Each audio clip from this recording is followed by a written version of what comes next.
Sejarah mencatat sebuah ironi besar, seorang khalifah yang mendedikasikan hidupnya untuk menyatukan Al-Quran, justru menghembuskan napas terakhirnya tepat saat sedang memeluk kitab suci tersebut.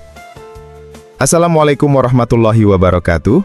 Selamat datang kembali di channel Senandung Jelata, di mana kita akan mengarungi samudra sejarah, memetik hikmah dari kisah-kisah orang terdahulu. Teman-teman sekalian, pertanyaan di awal tadi bukanlah sebuah fiksi. Itu adalah puncak dari sebuah tragedi yang menimpa salah satu sahabat terbaik Rasulullah. Kisah tentang seorang pemimpin yang sangat dermawan, namun hidupnya berakhir dalam suasana yang sangat memilukan. Hari ini, kita akan menyelami sebuah kisah yang penuh dengan cahaya kemuliaan, namun juga diwarnai dengan awan kelabu fitnah. Inilah kisah sang pemilik dua cahaya, Zunnurain, Khalifah ketiga umat Islam, Utsman bin Affan radhiyallahu anhu. Pastikan kalian sudah dalam posisi yang nyaman, siapkan cemilan atau minuman hangat, karena perjalanan kita kali ini akan cukup panjang dan penuh pelajaran. Mari kita mulai.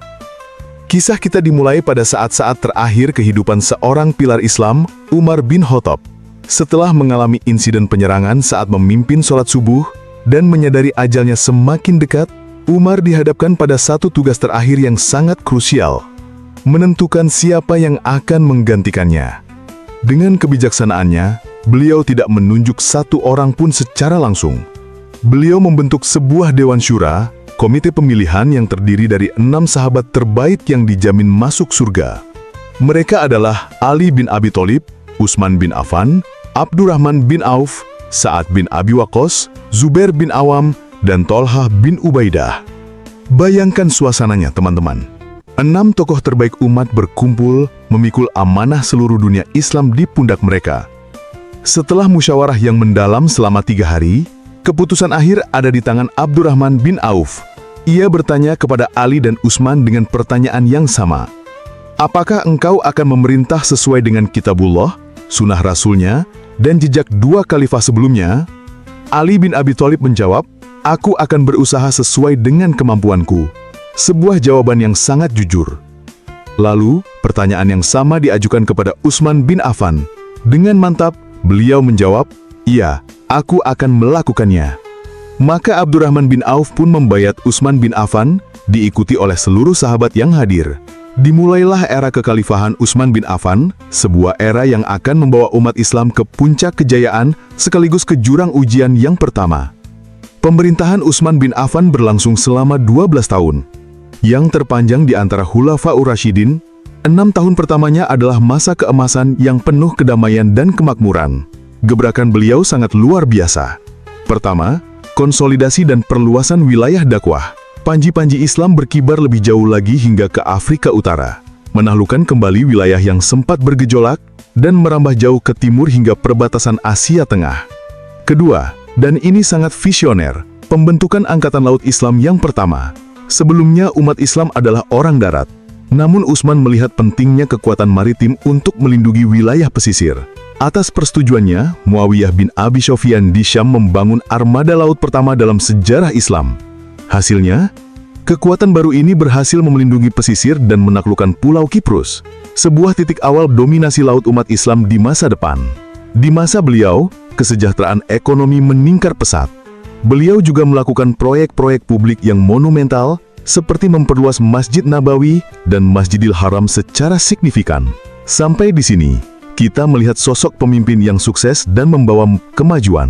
Tapi semakin tinggi sebuah pohon, semakin kencang angin yang menerpanya.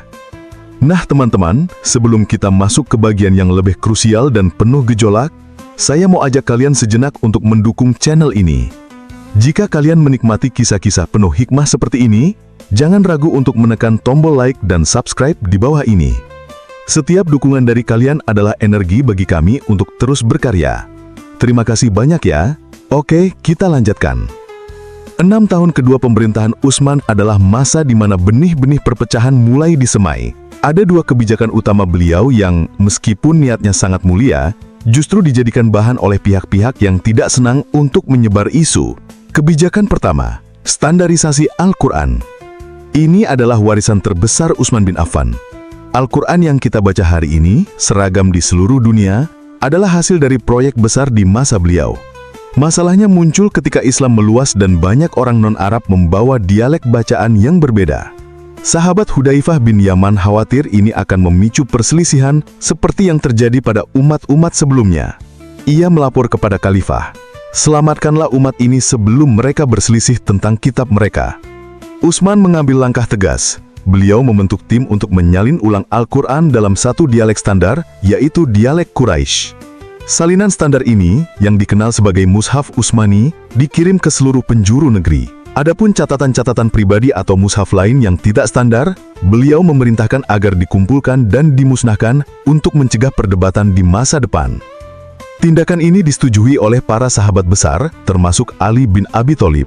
Tujuannya murni untuk persatuan. Namun, di tempat yang jauh, aksi ini dipelintir. Para penyebar isu hanya fokus pada narasi, Khalifah telah memusnahkan mushaf, tanpa menjelaskan konteksnya untuk menyatukan umat. Kebijakan kedua, tuduhan nepotisme. Isu kedua adalah tuduhan bahwa Utsman mengangkat kerabat-kerabatnya sebagai pejabat. Memang benar beberapa gubernur berasal dari sukunya Bani Umayyah.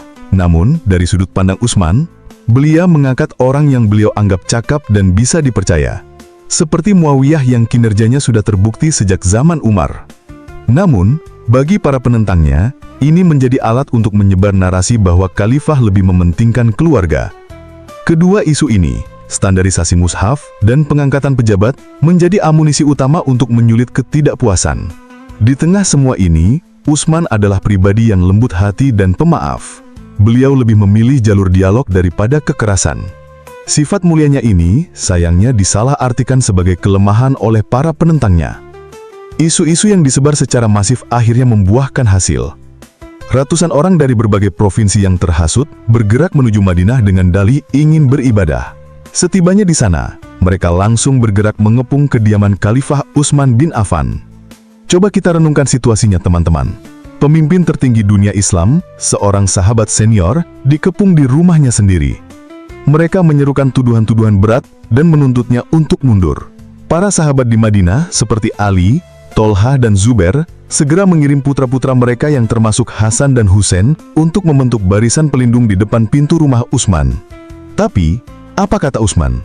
Dengan kelembutan hatinya, beliau meminta para penjaganya untuk tidak melakukan perlawanan. Beliau berkata, "Aku tidak ingin setetes pun darah muslim tumpah karena diriku." Beliau lebih memilih mengorbankan dirinya daripada membiarkan pintu konflik internal terbuka di antara umat Islam. Pengepungan berlangsung berhari-hari. Mereka bahkan memutus pasokan air ke rumah beliau. Hingga tibalah hari yang menyedihkan itu. Hari Jumat, 18 Zulhijjah tahun 35 Hijriah. Saat itu, Khalifah Utsman sedang berpuasa. Beliau mengisi waktunya dengan membaca Al-Quran.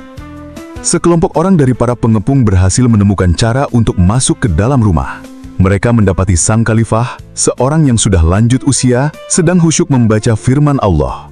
Lalu, sebuah serangan fatal pun terjadi. Di saat-saat terakhirnya, darah beliau yang mulia menetes di atas lembaran mushaf yang sedang dibacanya. Tetesan itu jatuh tepat di atas ayat, "Fasayakfikahumullah wa huwas sami'ul alim."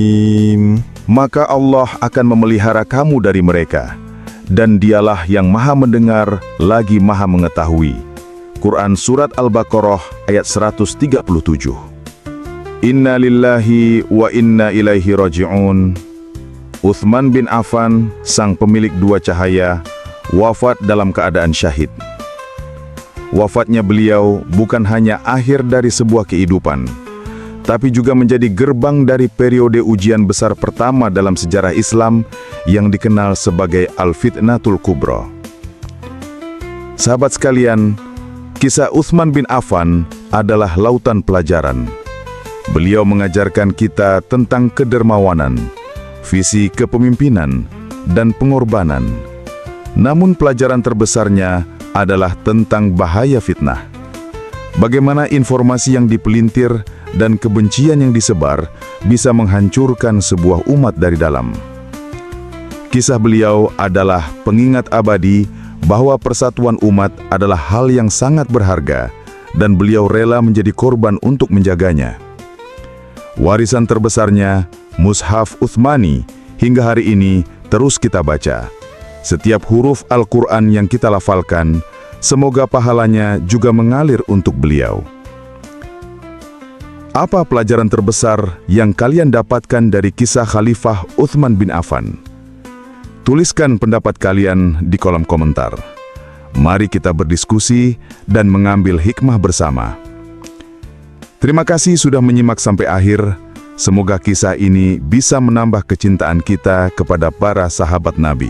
Jangan lupa untuk like, share video ini, dan tentu saja subscribe channel Senandung Jelata agar tidak ketinggalan kisah-kisah inspiratif lainnya. Saya Cegu, undur diri. Sampai jumpa di episode selanjutnya. Wassalamualaikum warahmatullahi wabarakatuh.